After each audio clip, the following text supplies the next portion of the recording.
Universe நேயர்களுக்கு எனது அன்பான வணக்கத்தை தெரிவித்துக் கொள்கிறேன் தோழர்களே.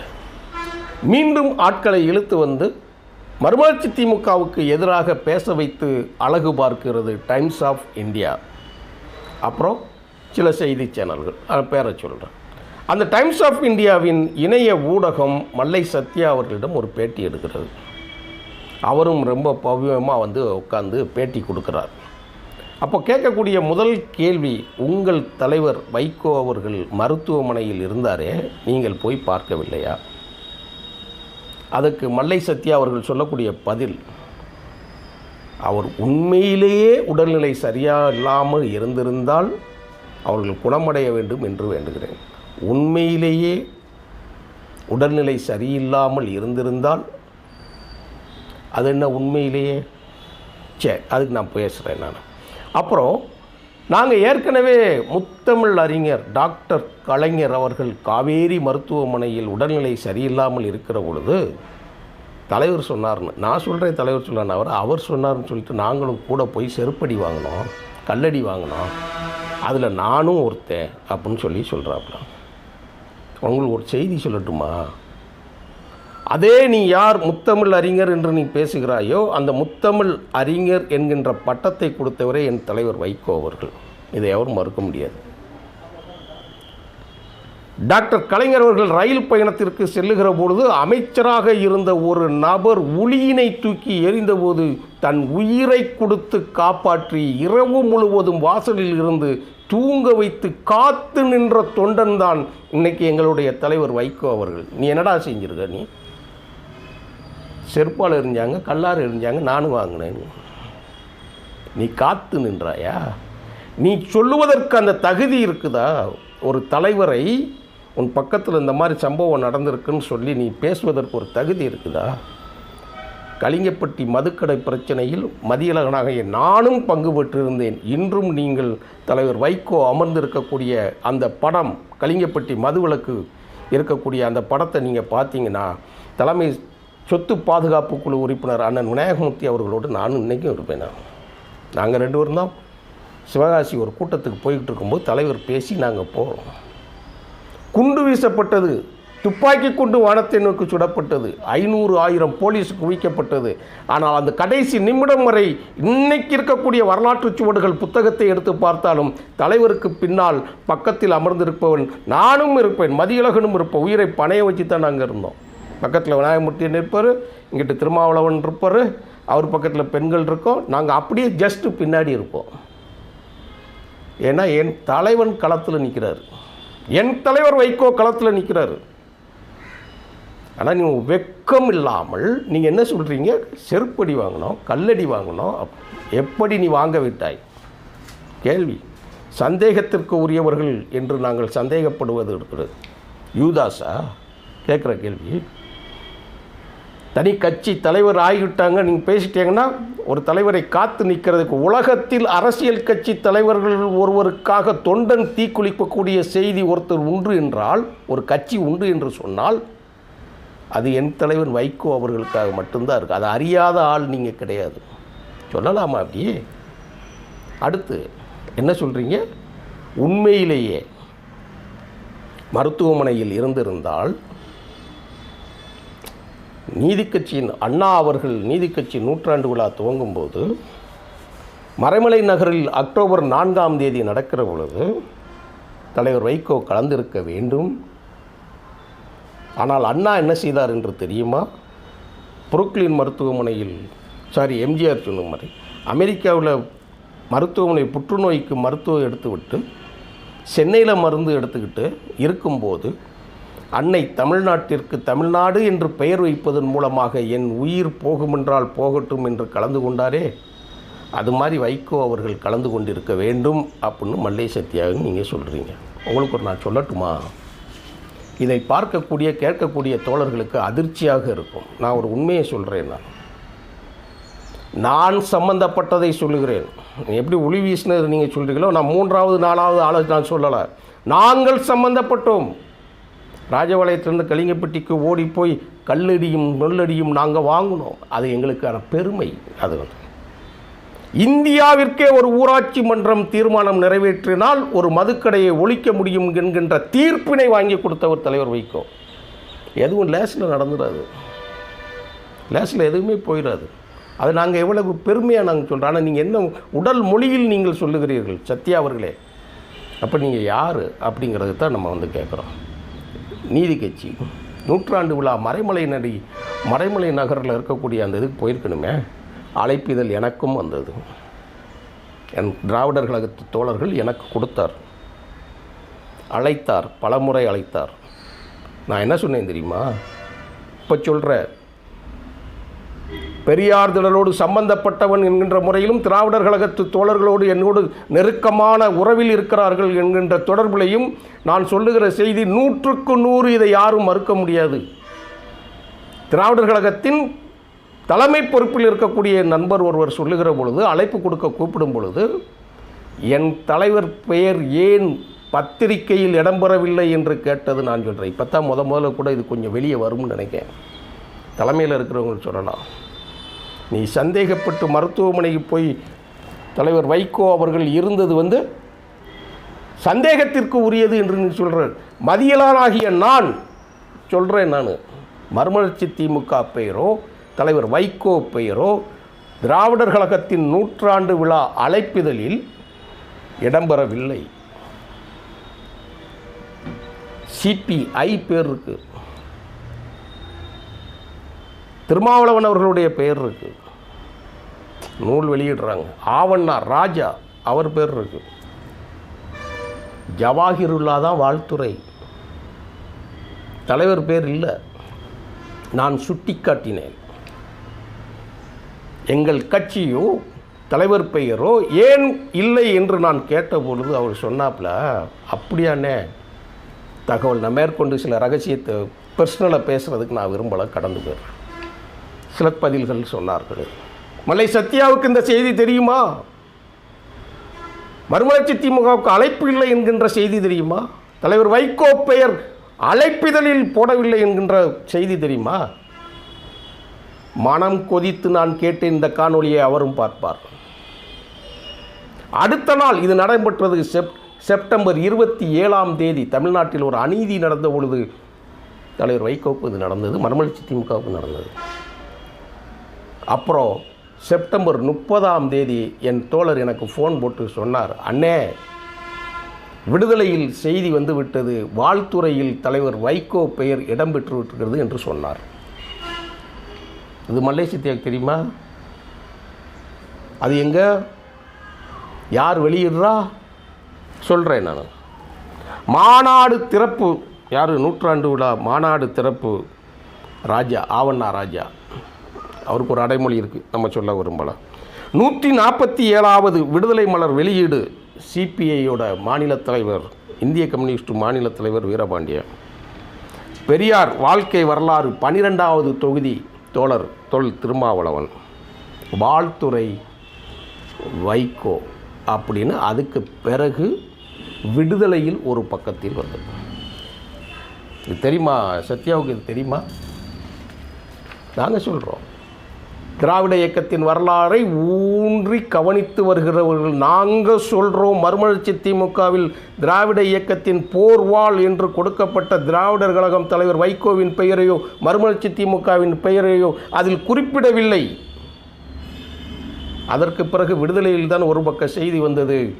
கொள்கை வரப்பு செயலாளர், மறுமலர்ச்சி திமுகவின் அதிகாரப்பூர்வ கொள்கை வரப்பு செயலாளர், பெரியாரிய கொள்கைகளை அடர்த்தியாக உள்வாங்கி தன் வாழ்க்கையே அதாகவே வாழ்ந்து கழிக்கக்கூடிய வந்தியத்தேவன் அவர்கள் அந்த நிகழ்ச்சியில் கலந்துக்கிட்டார். மருத்துவமனையில் தலைவர் வைகோ அவர்கள் பெட் ரெஸ்ட் ட்ரீட்மெண்ட்டில் இருக்கிறாங்க. நீங்கள் இந்த செய்தியெல்லாம் உங்களுக்கு தெரியுமா? அது இதெல்லாம் உங்களுக்கு தெரியாது. உங்களுக்கு கவனமானவற்றை மட்டும் நீங்கள் எடுத்துக்கொள்கிறீர்கள். ஆனால் ஏன் மறுமலர்ச்சி திமுக பேர் இடம்பெறலை, ஏன் தலைவர் வைகோ பேர் இடம்பெறலை அழைப்பிதழில், அப்புறம் ஏன் பத்திரிகையில் இடம்பெற்ற செய்தி இன்னும் அப்படியே இருக்கிறது? தலைமை பார்த்துக்கிறோம், அந்தந்த கட்சிகளோட தலைமை பார்த்துக்கிறோம். நான் கேட்டேன், ஆதாரம் இருக்குது, பேசின இருக்குது, அதுக்கு பிறகு வந்து சொன்ன செய்தி இருக்குது. செப்டம்பர் 30, நான் கேட்டது செப்டம்பர் 26ஆம் தேதி. 27 எங்களுக்குள் உரையாடல் இருந்தது. மல்லை சத்யாவோட கவனத்துக்கு நான் சொல்கிறேன், நீங்கள் கேட்டிருக்கணும். ஏன் போகலன்னு நீங்கள் சொல்கிறீங்க இல்லையா, ஏன் பேர் போடலை என்கிற கேள்வியை நீங்கள் கேட்டிருக்கணும் இல்லையா. அப்புறம் காசா போராட்டத்துக்கு தாயகத்திலிருந்து 1000 மீட்டர் தொலைவில் தான் இருக்குது ராஜரத்னம் ஸ்டேடியம். அந்த இடத்துக்கு போயிருக்கலாம்ல, போகலைன்னு யார் சொன்னால் கட்சியோட பொருளாளர் ஈழ வேலாதி, நெருப்பு மனிதன், செந்திலதி மனிதர்கள் போய் அந்த நிகழ்ச்சியில் கலந்துக்கிட்டு தான் வந்தாங்க. யார் போல கலந்துக்கிட்டீங்களே, அதை சொன்னீங்களா நீங்கள்? ஒப்புக்கொண்ட செய்திகள் 1000 இருக்கலாம், அதுக்காக கலந்திருக்கலாம் சொன்னீங்களா? இந்திய நாடாளுமன்றத்தில் பொது சிவில் சட்டம் நிறைவேற்றப்படுகிற பொழுது மறுமலர்ச்சி திமுகவோட ஒட்டுமொத்த அதிகாரப்பூர்வமாக இந்தியாவின் தமிழ்நாட்டின் முகமாக போய் ஓட்டு போட்டவர் தலைவர் வைகோ மட்டும்தான். இதெல்லாம் ஓடி போயிட்டான். வரலாறு தெரியாமல் போய் பேசக்கூடாது. இந்த கட்சியில் தான் நீங்கள் பயணிச்சிங்க, மறுமலர்ச்சி திமுகவில் பயணிச்சிங்க இல்லையா? யார் என்ன சொன்னாங்கன்னு சொல்லி தெரியும் இல்லையா? நீங்கள் ஆதரிக்கிற கட்சி கூட என்ன செஞ்சீங்கன்னு உங்களுக்கு தெரியும்ல. நடுநிலை நட்டிகளைப் போல செயல்படுகிற பொழுது இங்கிருந்து போய் நடந்து கொண்டிருக்கக்கூடிய நடைபயணத்தை ரத்து செய்துவிட்டு கூட இடஒதுக்கீட்டு பிரச்சனைக்கு ஓட்டு போட்டு வந்த தலைவர் வைகோ மேலே நீ ஒரு சங்கிகளும், நீங்கள் இப்போ என்ன பிரச்சனை இங்கே இருக்குன்னா கருப்பு சங்கிகளும் இருக்கிறார்கள்ங்கிற பிரச்சனை இங்கே இருக்குது. ஏன் ஒட்டுமொத்த பிரச்சனைக்கு ஒருவர் தான் காவலாளிகளா? நாங்கள் கிடையாதா? டெல்லியிலே பெரியார் மையம் இடிக்கப்பட்ட போது கவலைப்படாத எத்தனையோ பேர், எத்தனையோ கட்சிகள், ஆண்ட கட்சி, ஆளுங்கட்சிகள் எல்லாம் இருக்கிற பொழுது அதற்காக துள்ளி குதித்து கொதித்து எழுந்து பல கோடிகள் மதிப்புள்ள இருக்கக்கூடிய பெரியார் மையத்தை வாங்கி கொடுத்தவர் தலைவர் வைகோ அவர்கள். நீ நீதி கட்சிக்கும் திராவிடர் கழகத்துக்கும் பெரியாரிஸ்டுகளுக்கும் கருப்பு துண்டுக்கும் பாடம் போட்டிருக்கீங்களா? எல்லாரும் மஞ்சள் துண்டும் பச்சை துண்டும் போட்டுக்கிட்டு இருக்கும்போது தமிழ்நாட்டிலேயே ஒரே ஒரு மனுஷன்தான் கருப்பு துண்டு ஓட்டு ரோட்டில் வீதிகளில் வரக்கூடியவர், பெரியாரின் அடையாளமாக. அப்படித்தான் எங்களுக்கு ஒரு தலைவர் உருவானார். நீதி கட்சிக்கு போயிருக்கணும். நீங்கள் எங்கே போயிருந்தீங்க? வெளிநாட்டுக்கு. யாருக்கு யார் பாடம் எடுக்கிறது? கொஞ்சம் அமைதியாக இருந்துட்டா, ஏதோ குலைக்குது, ஏதோ கரையுது அப்படின்னு சொல்லிட்டு அமைதியாக இருந்துட்டால் நீங்கள்லாம் பாடம் எடுத்துருவீங்களா? நீங்கள் யாரால் வளர்க்கப்பட்டவர்கள்ங்கிறத மறந்துடக்கூடாது. அதுக்காகத்தான் நான் சொல்கிறேன். நான் சம்பந்தப்பட்டவங்கிற முறையில் சொல்கிறேன். கடலூரில் அனைத்து கட்சி கூட்டம் ஏன் கூப்பிடலன்னு சொல்லி நீங்கள் கேட்டுருவீங்களா? என்ன கூட்டணி கட்சி தலைவர்களை எல்லாம் நீங்கள் எவ்வளோ தூரம் எப்படி நடத்துறீங்கிறது தெரியாமல் இருக்காங்களா? அதெல்லாம் பேச வைக்கிறது நீங்களா? அப்போது அப்படியே போய் சரண்டர் ஆகி காலில் விழுவணும்னு நம்புகிறோம். உங்களைப் போல் சத்யா, உங்களைத்தான் சொல்கிறேன், உங்களை போல் ஒரு லெவல், ஒரு அளவு மூல வீடு இருக்கணும். நீங்கள் யாருக்காக காக்கா பிடிக்கிறீங்க? பேசணுன்னா இது பெரிய செய்தி இருக்குது. நீங்கள் பேசணும். நாட்டில் கரூரில் சட்டமன்றம் நடந்து கொண்டு இருக்கிறது. இந்திய அளவில் பிரச்சனை போய்கிட்டு இருக்கிறது. 41+1 42 பேர் இறந்துருக்குறாங்க. உலக அளவில் அதிர்ச்சி இருக்குது. சைனாலெல்லாம் தலைப்புச் செய்தியாக போட்டுக்கிட்டு இருக்கிறோம். ஐரோப்பிய நாடுகளிலிருந்து இரங்கல் கடிதங்கள் வந்துக்கிட்டு இருக்கிறது. தமிழ்நாட்டு சட்டமன்றம் கூடி அது சம்பந்தமாக பேசிக்கிட்டு இருக்குது. இந்த ஊடகம் இவரை கூப்பிட்டுக்கிட்டு பேட்டி எடுப்பாங்களா? இவங்க நேரடியாக தலைவர் வைகோவால் அவர்களும் மறுமலர்ச்சி திமுகவாலும் எல்லாமே கிழிஞ்சிருச்சா?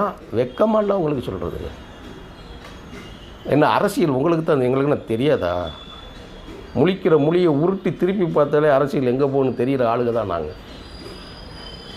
எங்களுடைய அமைதி அதில் பல அர்த்தங்கள் பொதிந்து இருக்கிறதுங்கிறது தெரிஞ்சுக்கணும். எவ்வளவோ செய்திகள் நீங்கள் பேசியிருக்கீங்க. உங்களுக்கு நான் சொல்ல வேண்டிய செய்தி எல்லாருக்கும் என்னுடைய மனச்சாட்சிக்காக சொல்கிறேன். இதை யாருமே கேட்கக்கூடாது. மதி யூனிவர்ஸ் கேட்கும். நான் ஒரு திராவிட இயக்கத்தவன், அடர்த்தியான திராவிட இயக்கத்தவன், தந்தை பெரியாரின் கொள்கை வழி வளர்ந்தவன், வளர இருப்பவன், இன்றும் வாழ்பவன்கிற முறையில் நான் உங்களுக்கு இந்த கேள்வி, என்ன வேஷம் போடுறீங்க நீங்கள்? யாரை மீது கள்ளத்தூக்கி எறிகிறது? அதுதான் ரொம்ப முக்கியமானது. உங்களுடைய தனிப்பட்ட பிரச்சனையை தனிப்பட்ட பிரச்சனையாக பேசுங்க அரசியலை. திமுகவிற்கு விசுவாசமாக திமுக வீட்டு வாசலில் போய் டெய்லி நின்றால்தான் அவர்கள் வந்து கொள்கைவாதியா? அவர்களுக்கு சுயம்பு கிடையாதா? திமுகவுக்கு எதிர போயிடுவாங்க, அங்கே போயிடுவாங்க, இங்கே போயிடுவாங்க. அப்போ நீ எங்கே போய் நிற்கிற? அந்த கேள்வி இருக்குல்ல, நீ எங்கே போய் நிற்கிற? தடித்த வார்த்தைகள் வருகிறது. ஏன்னா சில பேருக்கு வந்து ரொம்ப வாய்ப்பு கொடுத்துட்டா அந்த வாய்ப்பை வச்சுக்கிட்டு பல பேர் பயன்படுத்தக்கூடிய இதுகளில் போயிடும். அதை வச்சு சொல்கிறேன். அந்த நிலை நீங்கள் எடுத்துக்கக்கூடாது, அதை சொல்கிறாங்க. அடுத்து இவங்க சத்யாவை பார்க்க போனாங்களாம், தலைவர் கூப்பிட்டாங்களாம், வைகோ அவர்கள் கூப்பிட்டாங்களாம், 2வது மாடிக்கு போனாங்களாம். அங்கே ட்ராய் படம் ஓடிக்கிட்டு இருக்கு, அக்கிலீஸ் கதை இருக்குது. யுத்தகலத்தில் நடக்கிற பொழுது அங்கே இருக்கக்கூடிய மரணங்களை அரசியல் இதில் விவாதம் செய்வதன் மூலமாக பொருட்படுத்தப்படும்ங்கிற செய்தி ஓடிக்கிட்டு இருந்துச்சா. வசனம்லாம் சொல்கிறீங்க, ரைட், ஓகே. நான் உங்களை வந்து நாங்கள் அந்த இயக்கத்தில் இருக்கிற வரை யாரும் உங்களை எதுவும் சொல்லலை, வைக்கலை, பேசலை. உங்களுக்கு முழு உரிமையும் அதிகாரத்தையும் கொடுத்துருந்தாங்க, ரைட்டு. அதில் வந்து ஆனால் அப்போ என்ன இருந்துச்சு? முக்கியமான விஷயத்தை சொல்கிறீங்க. என்ன சொல்கிறீங்க? நான் தோழர்களே ரொம்ப முக்கியமான ஒரு விஷயத்தை சொல்கிறேன். இப்போது புலிகளின் அரசியல் பிரிவு தலைவர் நடேசன் அவர்கள் பேசி கூட்டணியை மாற்றச் சொன்னதாகவும் முதல் முறையை நீங்கள் சொன்னதாக சொல்கிறீங்க. பார்த்தவங்க தெரிஞ்சுக்கோங்க என்ன சொன்னாங்க. சில விஷயங்களை நான் பேச முடியல, நான் சொல்கிறேன். அதாவது எடிட்டிங் கருதி நான் சொல்கிறேன். அது தலைவர் வைகோ சொன்னதாக சொல்கிறீங்க. அப்போது ஒரு தலைவனை தலைவனாக ஏற்றுக்கொண்டு விட்டால் சாவுன்னா சாவணும், குதினா குதிக்கணும், போன்னா போகணும், வான்னா வரணும். அதற்கு சித்தமில்லாதவர்கள் வந்து ஒரு இயக்கத்தில் பயணிக்க முடியாது, பயணிக்கக்கூடாது. உங்களுக்கு எது சரியோ அப்படி போய்க்கணும். அப்படித்தான் தொண்டர்களை வளர்த்து விடுவதாக தமிழ்நாட்டில் மறுமலர்ச்சி திமுகவை அதன் பொதுச் செயலாளர் வைகோ அவர்களை நாங்கள் நம்புகிறோம். இதில் ஒன்றும் சொல்கிறது இல்லை. நீங்கள் வெளிப்படையாக திமுக சார்பாக நீங்கள் பேசும்போது, அதிமுக சார்பாக பேசும்போது, பாஜக சார்பாக, காங்கிரஸ் சார்பாக, ஏன் நடிகர் விஜய்க்கு கூட பேசும்போது மறுமலர்ச்சி திமுக சார்பாக பேசுகிறதுக்கு ஒரு ஆள் வேணும் இல்லையா? நாங்கள் பேசுகிறோம். நாங்கள் நீங்கள் கோவப்பட்டீங்க இல்லையா? மாத்தையான்னு சொல்லிட்டாங்க, ரொம்ப வருத்தப்பட்டீங்கல்ல, அழுதிங்கல்ல. உங்களுக்கு நான் ஒரு கேள்வி கேட்குறேன், இந்த கேள்விக்கு நீங்கள் பதில் சொல்லுங்கள். உண்மை ஒரு நாள் வெளியாகும், உள்ளங்கள் எல்லாம் தெளிவாகும், பொறுமை ஒரு நாள் புலியாகும், அதில் பொய்யும் புரட்டும் பழியாகும். என்ன சொல்கிறீங்க மாத்தையான்னு? தலைவர் என்ன சொல்கிறாங்க? நீங்கள் நேசித்த தலைவர் என்ன சொல்கிறாங்க? அமைப்பு சொல்லிருச்சு, அதனால் கூட்டணின்னு சொல்கிறாங்கன்னு சொல்கிறீங்க இல்லையா? வெளிப்படையாக இப்போ நீங்கள் சொல்லிட்டீங்க இல்லையா? அப்போ நீங்கள் என்ன கேட்டிருக்கணும்? நீங்களும் ஆதரவாளர்கள் தானே. என் மகன் பேர் பிரபாகரன், சரத் பிரபாகரன் என் மகன் பேர். நான் நேசித்த தலைவருக்காக உயிர் கொடுத்த அந்த போராளியின் பெயரை முன்வைத்து பின் வைத்திருக்கக்கூடிய தலைவரோட பெயர் தான் நாங்களும். என் மகன் பேரும் உங்கள் மகன் பேரும் அதான் கேட்டிருக்கு. எல்லாம் ஒன்றுன்னு கிடையாது. இப்போ உங்களுக்கு ஒரு செய்தி சொல்கிறேன் நான். நீங்கள் சொல்கிறீங்க இல்லையா, மாத்தையான் எப்படி சொல்லிட்டாங்கன்னு. ஆனால் நீங்கள் தலைவர் வைகோவிடம் நீங்கள் ஒரு பதில் சொல்கிறேன்னு சொல்கிற மொழியில் வந்து உங்களுடைய உண்மை வெளியில் வருதா? உங்களை அறியாமல் நீங்கள் செய்கிறீங்களா?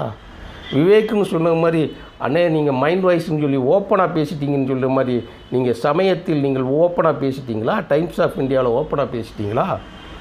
நடேசன் எப்படி உங்களுக்கு உத்தரவு போட முடியும்? நடேசனோட சொல்லை நீங்கள் எப்படி கேட்க முடியும்? யார்? மேதகு தலைவரின் அரசியல் பிரிவு ஆலோசகருக்கு மல்லை சத்யா பற்றி சொல்கிறீங்களா நீங்கள்? அப்போ நீங்கள் யார்? மாத்தையாவா? யார் அது? நீங்கள் உங்களை சொன்னது சரியா? யாரோடு பேசுகிறீங்கிறத பார்த்து பேசியிருக்கணும். நீங்கள் தலைவரோட நீங்கள் பேசுகிறீங்க, நீங்கள் நேசித்த தலைவரோட பேசுகிறீங்கன்னா கூட்டணி வேண்டான்னு நீங்கள் சொல்கிறீங்க. சரி, ஓகே, ரைட்டு, சொல்லிட்டீங்கல்ல.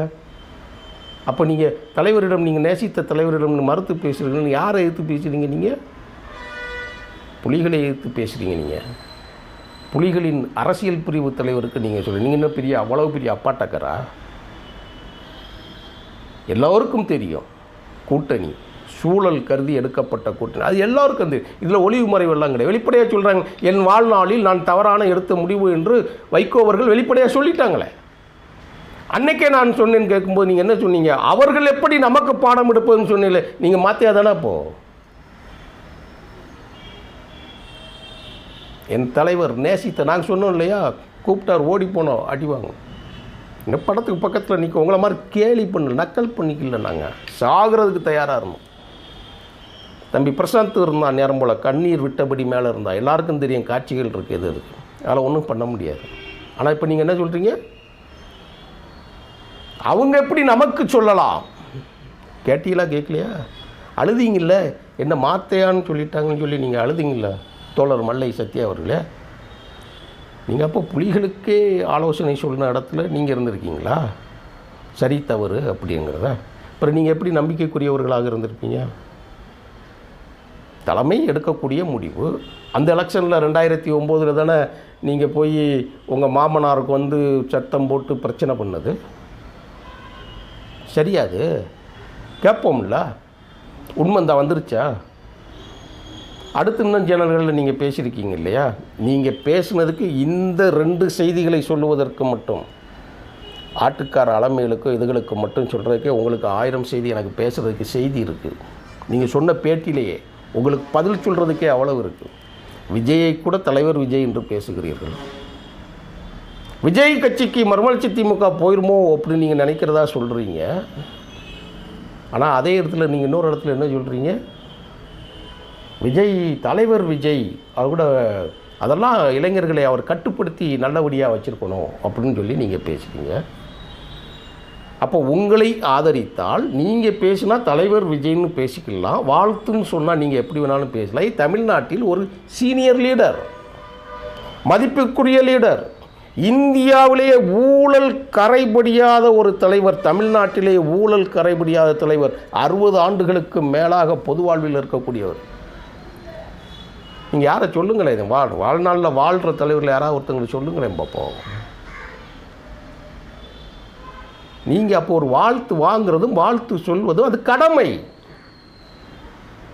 மதிப்பிற்குரிய முதலமைச்சர் மு.க. ஸ்டாலின் அவர் 41 பேர் இறந்தாங்க இல்லையா? தமிழ்நாட்டில் புரட்சி வெடிக்கணும்னு சொல்லி பதிவு போட்டான்ல, ஜென்ஸ், அப்புறம் தூக்கிட்டு ஓடினார் இல்லையா? அவரை கூட கைது பண்ணலை. அப்போது முதலமைச்சர் விஜய்க்கு ஆதரவாக இருந்தார் நாங்கள் சொல்கிறதா? விஜய் ஏன் கைது செய்யலை? கடைசி வரைக்கும் பேசிக்கிட்டு இருக்காங்க. முதலமைச்சர் விஜய்க்கு ஆதரவாக இருக்கிறார் என்று நாங்கள் சொல்லுவதா? நாங்கள் பண்பாளர்கள், அரசியல் தெரிந்தவர்கள், அப்படி பேச மாட்டோம். ஆனால் வைகோல்னா நீங்கள் என்ன வேணாலும் பேசிடுவீங்களா? ஒரு வாழ்த்து சொன்னது தவறா? அவரை கைது செய்ய வேண்டும் என்று சொன்ன அரசியல் தலைவர் யார் சொல்லுங்கள் நீங்கள்? இந்த இறப்பில் அரசியல் செய்யாதீர்கள் என்று முதலமைச்சரை அறிவித்து விட்டார். அப்போ நீங்கள் முதலமைச்சருக்கே புத்தி சொல்கிறீங்களா நீங்கள்? மல்லை சத்யா அவர்களே கேட்போம்ல, அப்போ கேட்டிருக்கணும்ல. நீங்கள் வைகோ அவர்கள் வாழ்த்து சொன்னது மட்டும் உங்களுக்கு வாந்தி வருது அப்படின்னா, நீங்கள் யாருக்காக வாந்தியாக எடுத்து வார்த்தைகளை கொட்டி கொண்டு இருக்கிறீர்களோ அவ்வளோ சொல்லணும்ல. தானே ஒரு கட்சி ஆரம்பிக்க போகிறீங்க, இனிமேல் தான் நடத்த போகிறீங்க. நீங்கள் எதை விதைத்தீர்களோ அதைத்தான் அறுவடை செய்வீர்கள். அரசியலில் தன்னை நிலைநிறுத்தி கொள்வதற்கு. அப்புறம் மாக்கியவெளியை பற்றி பேசுகிறார். மாக்கியவெளியோட கருத்தை இவர் சொல்கிறாரு, அரசியலில் எது வேண்டுமானாலும் அந்தந்த காலத்து சூழல். அப்போ உங்களுக்கு மட்டும் சூழல், மற்றவங்களுக்கெல்லாம் வாயில் வந்துட போகுது. உங்களுக்கு வேணும்னா வார்த்தைகளை எப்படி வேண்டாலும் வளைத்து பிடித்து வசப்படுத்தி கொள்ளலாம். அடுத்தவர்கள் செய்தால் எள்ளி நகையாடி தூறி தூற்றுவீர்கள். எத்தனை காலம் தான் நீங்கள் இருக்க முடியும்? ஒரு கதை ஒன்று சொன்னீங்கல்ல, நீங்கள் சொன்ன பாணியிலே சொல்லட்டுமா? நான் ஆடுகள் மேடையிலே கம்பீரமாக நின்றது, மனிதர்கள் மந்தையாக நின்றார்கள் அப்துல் ரஹ்மான் சொன்னான்னு சொன்னீங்க இல்லையா? இப்போ இந்த இடத்துல யார் ஆடு யார் மந்தை என்பதை வரலாறு நிரூபிக்கும். நன்றி, வணக்கம் தோழர்களே.